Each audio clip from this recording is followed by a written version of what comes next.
what was your guys' like boring job or whatever you had to do to keep your dream alive? Mine was being a tutor. Sick. So this is 2000.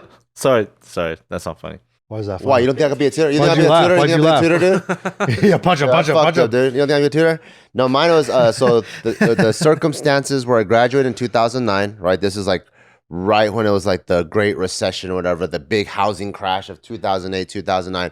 Jobs sucked ass. No one knows what the hell they're doing. One of my roommates, she had 30 resumes sent out. And I think from those 30, and she was already not valedictorian. What's the other one?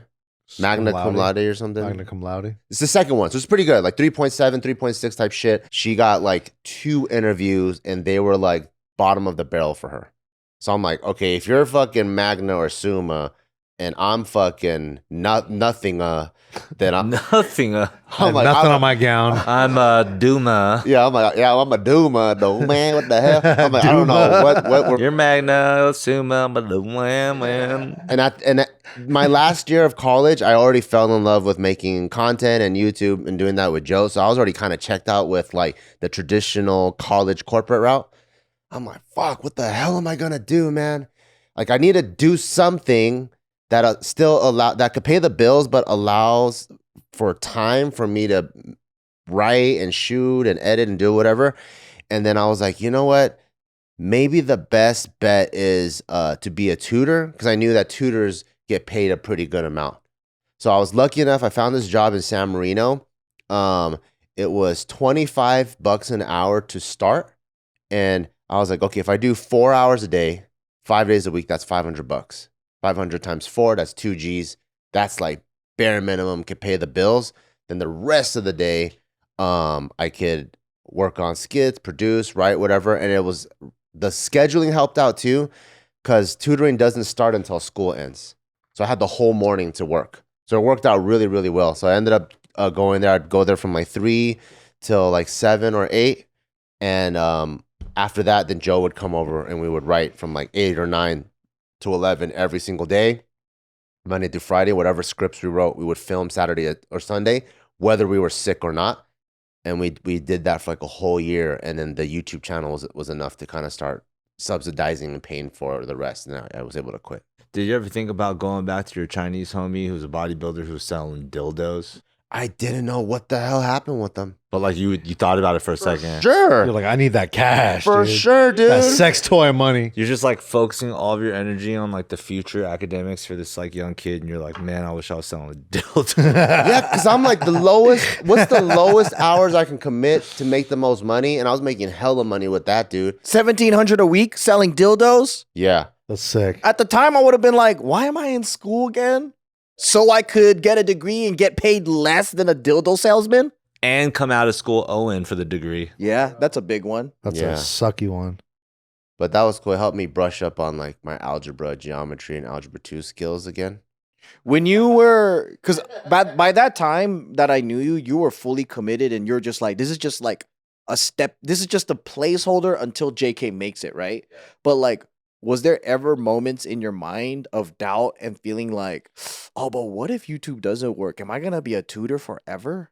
For sure, there's crazy doubt. You had those feelings? Yeah, I was like, okay, we're giving ourselves 1 year to make it. And then I was like, but I'm going to give myself double before I give up on myself. So I'm going to commit as hard as I can for 1 year. And if we don't make it, I'm going to still try to now. I'm like, maybe I could try to beg my parents for money or whatever, but I was going to give myself double that time. Because I feel like when you like make it, so to speak, there's a couple of boxes you're trying to check off. One, it's like, can I make my kid proud? You know, your own kid, the inner kid, not your like testicles kid, but your inner kid. Your inner child. Your inner child. Can you make your inner child proud? Not your testicle child. Yeah, that's yeah. Then you're like, and then I want to make my inner adult proud. Silly, bro. So I was like, JK is making my inner child proud.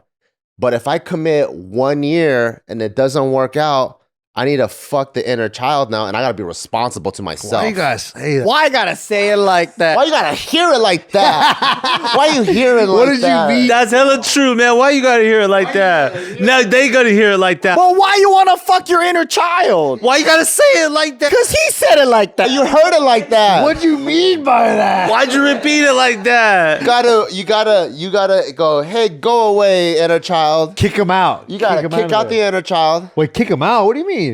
Why you gotta kick him out? You gotta Don't you gotta make him proud? shush him. You shush the inner child. You beat his fucking ass, Yeah, dude. and then you gotta be responsible to your inner adult. And I'm like, I gotta be responsible now. How am I gonna pay the bills and live and all the other dreams I have? I want to get married and have a kid and all that stuff. And so I gave myself like a max 2 years. And then that's when the other stuff started coming into play. We're like, what if we're nurses or what if we're police officers? I remember that. Yeah, like that whole brainstorm. I'm so glad we didn't get accepted into any police academy. But you went for nurses before police officers? We were just like, During school. Wait, you can get rejected from the police academy? well, we just didn't finish the whole process. Oh, I see. Yeah. You made it sound so bad, dude. I think we pulled. You skipping the part where they wanted to be nurses? We didn't graduate yet though. That's an academic barrier. You know what I mean? I'm just saying, we've always known they wanted to be police. These rascals doing YouTube. Imagine these guys are also like, you're just fucked up. You show up and then you watch these guys on YouTube, but they're your nurses. Because low key, they would be a good cop team. I think you guys would be Yeah. a good cop team. Buddy cop movie. Like when you guys started, how old were you guys when you went to the police academy? Or you're If we attempting would have. it? Oh, we didn't go to the. We just. If we applied, we would have been 22. 22. Yeah. Yeah, 22-year-old version of you guys. I think you guys would be good cops, dude. No, I would have got kicked out for some training day shit. Probably. Yeah. Probably smuggling, doing the fucking. Taking money from the drug smoking bus. the police evidence. Yo, it's just free here, yo. Sorry, honestly, you know where my mind was for a second, right when we started going there? If there's like a pile of just fucking drug money and you two are the only cops on site. Dude, you know it's You're gone. taking it, dude. I'm like, what drug money? You You guys have are to. tripping. No, we got to be smart about it. We seized $10,000. It was actually $1 million. $10,000. That's the play, Yep. dude. That's the play. So you'd actually put a little bit back in.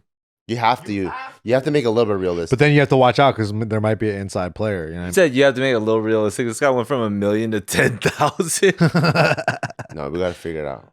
Okay, what was I doing? Let's see. The boring stuff is I was doing the regular. I was a sushi waiter. I picked up a restaurant job because it's just the flexible one. That's the one you can get covered for shifts. Yep. And tips. Cash tips, and you want cash because you're trying to pay less taxes, because at that point you don't give a fuck what the IRS thinks your income is. You can't buy a house. You don't need the credit and the bank statements to prove anything like that. You can't afford it, so you're just doing whatever that you can do to minimize your expenses and your taxes. But I remember there was one thing that I was randomly proud of, that and it's just because it felt like such a big deal at the time. And I was teaching a weekly class in Culver City at this spot called Your Neighborhood Studio back then. And I was teaching for, I think, maybe $20 a class. Dance classes? Yeah. For like 1 hour. Oh, So yeah. you would drive there just to do that and drive back? Yeah, because the opportunity was also like, wow, somebody wants me to teach consistently. This is just good for me to be like, I teach at a studio. I have students. I'm learning how to be a better teacher. You know, like I'm forced to create a routine, a combo every week. So even if sometimes when people are like, how do you be a good choreographer? If I don't know how to teach you to be an artist, then I'll teach you how to be a repetition artist. If you do the same, if you choreograph 100 pieces in a year, Probably gonna get pretty good. one of them is going to be better than your first one. That makes sense. You're just going to keep on trying and keep on. So I just was like, this is worth it in some way. But at the end of the day, too, I'm still going to have $80 at the end of the month. That's my cell phone bill. It's a dub, right? So but I still needed to like be practical with it. So I found this one guy. He worked at like at LAX. And he would like throw bags on and stuff like that, you know. But he liked to take classes and stuff. And he always would show up to my shit because he was just into my style. This black kid who was like super into my shit. And then he wanted like tutor training. He had cash, and he wanted just me to train him. So then I was like, all right, well, Culver City's hella far, so this is what I'll do. I'll train you 1 hour before the class, right? And we used to smoke together too. I used to just show up with some weed. I'd smoke him out and stuff like that. And then what I would do in that 1 hour is I would train him because he wanted to learn how to choreograph. So I would let him watch me choreograph the routine that I was about to teach him again an hour later. Whoa. And so I needed to figure out this whole like system, but he was paying me like $40 Yeah. Sick. to give him this private. So now I just 3x'd my investment on what I had to do without upping anything in terms of extra effort because I had to choreograph that routine anyway on my own time. I was already part of the $20 for that week. But now I was like, oh shit. Now with that same one drive, I optimized my time and I made $60 for this 2-hour window. And when you're only getting offered $20 for a class and now you got paid $60, you feel incredible. Yeah. Especially when you're starting up. $10 an hour ish was like a little bit over That was minimum the wage. standard, bro. Yeah. So like if that's like 6 hours of work Yeah. that you did it in 2. And for you, it's like, bro, this is what I love. So this is like, Yeah. So like 4 times a week, 60, that's like $280 a month. That changed the entire outcome of my experience. And that like those little wins are actually the biggest things that actually keep you because you have nothing at that. yeah. It made you believe you could do it, right? Going from $80 a month to $280 a month, and like somebody's also like hype on your shit, and your product's getting better because you have a body that is there, and the pressure that pushes you faster. I feel like I grew in that small little window so much more than like, oh, you trained at this big camp or you went to this. You know, sometimes when you're already like fairly decent, your room for improvement is like. You're scratching, you know, hoping for something. You're trying your best to like adopt some version of a new lesson that's gonna break the mold of what you've already been doing.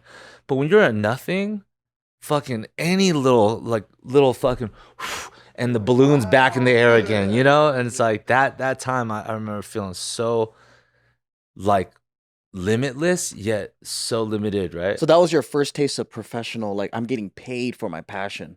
Kind of, yeah. That was just me. So when you were serving sushi, were you like, man, I'd rather be dancing? Oh, 1000%. Damn. 1000%.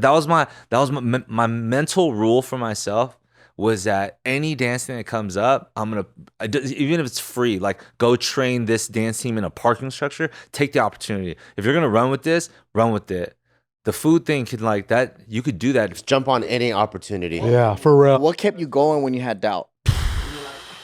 Honestly, I think just my peers, man. I think, like I said, I was lucky. Like I also have like a Mike Song in my corner. When you're watching your actual homie doing the thing, it's so much more graspable and realistic. You mean getting paid for what they do? I'm watching him pack his bag and go to like Slovenia and then come back, and I'm watching the class videos and I'm like, I like that.